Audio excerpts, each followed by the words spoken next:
نہیں کرے گا۔ اچھا تو کہتا یہ بتائیے گا کہ غیبت کرنے والوں کی دنیا اور آخرت میں کیا سزا کا حکم دیا گیا ہے؟ سزا جو چغلی کرتا ہے، غیبت کرتا ہے، نبی کریم علیہ الصلوۃ والسلام آپ نے فرمایا من کان ذل وجہین فی الدنیا کان لہ یوم القیامت لسان من النار۔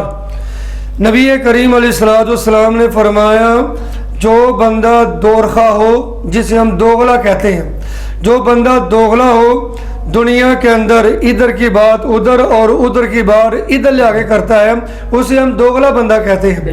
تو حدیث کے اندر اس کو دورخہ کیا کہا جاتا ہے؟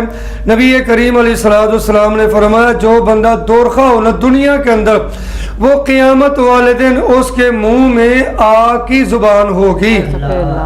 اور ابو داؤد کی روایت یہ ہے کہ نبی کریم علیہ الصلوۃ والسلام آپ نے فرمایا قیامت والے دن چغل خور کی منہ میں دو زبانیں ہوں گی اور دونوں آگ کی ہوں گی۔ تو اتنی مذمت بیان کی گئی ہے چغل خور کی۔ اور حضرت چغل خور جو ہوتا ہے نا، وہ حضرت یحییٰ بن اقسم رضی اللہ تعالیٰ عنہ فرماتے ہیں چغل خور ایک دن میں اتنا فساد برپا کر دیتا ہے جو جادوگر ایک مہینے میں برپا نہیں کر سکتا، یعنی کہ جادوگر سے بدتر چغل خور ہے۔ اور نبی کریم علیہ الصلوۃ والسلام آپ نے غیبت کی مذمت بیان کی اور یہاں تک آپ نے اس کے لیے سخت وعید فرمائی ہے، فرمایا جو غیبت نا وہ زنا سے بھی بدتر ہے، غیبت کرنا یہ زنا سے بدتر ہے۔ حالانکہ دیکھا جائے کہ زنا ہمارے ہاں بہت ہی برا عمل ہے، لیکن رسول کائنات صلی اللہ علیہ وسلم فرما رہے ہیں کہ زنا سے بھی بدتر غیبت والا عمل ہے۔ تو غیبت زنا سے بدتر کیوں ہے؟ ہاں یہ آپ نے بہت اچھا سوال کیا ہے۔ حدیث مصطفیٰ ہے کہ زنا غیبت زنا سے بھی بدتر ہے۔ اس کے بارے میں وضاحت یہ ہے یہ بدتر کیوں ہے زنا سے بھی غیبت، تو فرمایا کہ جب آدمی زنا کرتا ہے نا، زنا کے بعد جب وہ توبہ کرتا ہے اللہ تعالیٰ اس کی توبہ کو قبول کر لیتا ہے۔ فرمایا توبو الی اللہ توبۃ نصوحا، جب توبہ کرو تو سچی توبہ کرو۔ جب کوئی بھی گناہ کر کے بندہ توبہ کر لیتا ہے نا تو اللہ تعالیٰ اس کی توبہ کو قبول کرتا ہے۔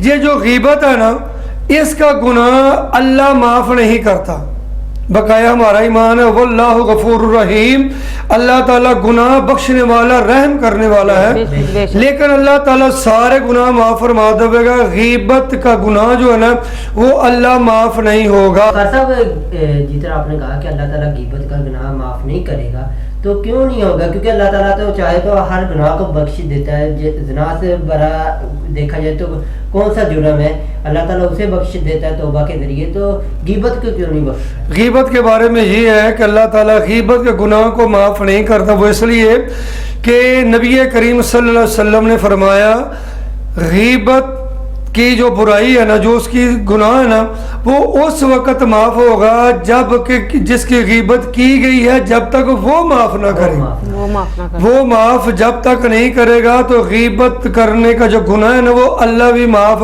نہیں کرتا۔ تو آپ اندازہ کریں زنا کا گناہ اللہ معاف کر دیتا ہے، لیکن غیبت کا گناہ وہ جس کی غیبت کی گئی ہے جب تک وہ معاف نہیں کرے گا اللہ تعالیٰ بھی اس کو معاف نہیں کرے گا۔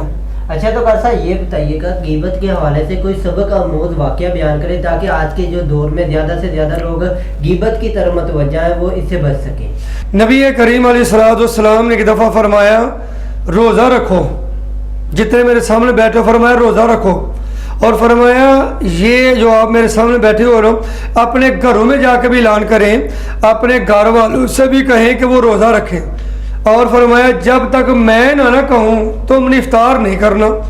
سب نے روزہ رکھ لیا، شام کا افطاری کا وقت ہوا، ایک آدمی آیا، عرض کی یا رسول اللہ میں نے روزہ رکھا ہوا ہے آپ کے ارشاد کے مطابق، تو اب میں روزہ کھولنے کی اجازت ہے؟ رسول اللہ نے فرمایا ہاں تمہیں اجازت ہے۔ ایک اور آدمی آ گیا، اس نے اجازت طلب کی، فرمایا تمہیں بھی اجازت ہے۔ جو آتا گیا اجازت طلب کرتا گیا تو رسول اللہ اس کو اجازت دیتے گئے۔ ایک آدمی آخر میں آیا، اور آ کے کہنے لگا کہ یا رسول اللہ میرے گھر میں 2 لڑکیاں ہیں، تو انہوں نے بھی روزہ رکھا ہوا ہے لیکن وہ شرم کے مارے آپ کے سامنے نہیں آ رہی، تو کیا ان کو اجازت ہے کہ وہ بھی روزہ افطار کر لیں؟ نبی کریم علیہ السلام نے اس آدمی سے اپنا منہ پھیر لیا، اس نے پھر عرض کی، حضور نے دوسری طرف منہ پھیر لیا، اس نے تیسری مرتبہ پھر عرض کی کہ یا رسول اللہ وہ بیٹیاں ہیں وہ روزہ افطار کرنا چاہتی ہیں، آپ اجازت دیں تو روزہ افطار کر لیں۔ نبی کریم علیہ السلام آپ نے فرمایا انہوں نے تو روزہ رکھا ہی نہیں ہے، ان کا روزہ ہے ہی نہیں ہے۔ اس آدمی نے عرض کی حضور انہوں نے سارا دن کچھ نہیں کھایا پیا، میرے سامنے سحری کی ہے، اب افطاری کا ٹائم ہے تو حضور اجازت دے۔ فرمایا انہوں نے روزہ نہیں رکھا، ان کا روزہ ہے ہی نہیں ہے۔ وہ کہنے لگا حضور کیسے؟ فرمایا انہوں نے سارا دن تو لوگوں کا گوشت کھایا، جی سارا دن وہ لوگوں کا گوشت کھاتی رہی ہیں، اس لیے ان کا روزہ نہیں ہوا۔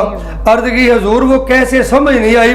آپ نے فرمایا ایک روایت میں ہے فرمایا کہ ان کو میرے سامنے بلاؤ، اور ایک روایت میں ہے آپ نے فرمایا کہ گھر جا کے ان سے کہو کہ وہ کہہ کریں۔ جب وہ گھر میں جا کے ان لڑکیوں سے کہہ کروائی تو کیا دیکھا کہ ان کے حلق سے نہ تو پانی کی کہہ آئی نہ کھانے کی کہہ آئی، خون کے لوتھڑے باہر نکلے، خون کے لوتھڑے وہ ان سے باہر نکلے۔ تو نبی کریم علیہ السلام کو آ کر بتایا گیا تو آپ نے فرمایا یہ سارا دن روزہ رکھ کے لوگوں کی چغلی کیا کرتی تھی، لوگوں کی غیبت کیا کرتی تھی، تو اس لیے ان کا روزہ نہیں ہوا۔ معلوم ہوا کہ جو غیبت کرتا ہے نا وہ اس کا حال یہی ہوتا ہے۔ اور رسول خدا صلی اللہ علیہ وسلم آپ نے فرمایا اگر وہ یہ نہ پوچھتی یا کہہ نہ کرتی تو ان کے اندر آگ لگ جاتی اور وہ دونوں ہلاک ہو جاتی۔ اور نبی کریم علیہ السلام آپ نے احادیث کی روشنی میں کافی مذمت کی ہے چغلی کے بارے میں، اور آپ نے آخر میں سوال کیا کہ نصیحت آموز واقعہ، تو میں نے آپ کے سامنے یحییٰ بن اقسم کی روایت بیان کی ہے کہ چغل خور ایک دن میں اتنا فساد برپا کر دیتا کہ جادوگر ایک ماہ میں بھی برپا نہیں کر سکتا۔